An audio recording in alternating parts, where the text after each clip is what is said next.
Hello friends, আজ আমরা দেখব কিভাবে অ্যাডোবি ইলাস্ট্রেটর একটি টেক্সটকে ওয়ার্ক করা হয়। তো এই জন্য প্রথমে আমাদেরকে টাইপ টুল সিলেক্ট করতে হবে এবং আর্টবোর্ডে এসে যে কোনো একটা টেক্সট টাইপ করে নিতে হবে। তারপর সিলেক্ট করতে হবে সিলেকশন টুল এবং টেক্সটটাকেও সিলেক্ট করতে হবে। এরপর আমাদের মেনু বারে যে আসতে হবে অবজেক্ট থেকে আসতে হবে এনভেলপ ডিস্টর্ট, সেখান থেকে যেতে হবে মেক উইথ ওয়ার্ক। এটাতে ক্লিক করলেই নতুন একটা উইন্ডো ওপেন হবে ওয়ার্ক অপশনস নামে। তো এখানে বিভিন্ন স্টাইল দেওয়া আছে, আপনারা আপনাদের পছন্দ অনুযায়ী যে কোনো স্টাইল সিলেক্ট করবেন।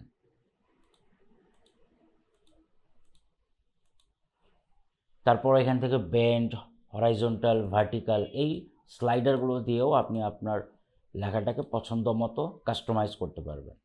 সব কিছু ঠিকঠাক হয়ে গেলে দেন ওকে প্রেস করবেন, হয়ে গেল আপনার টেক্সট ওয়ার্ক। ধন্যবাদ সবাইকে।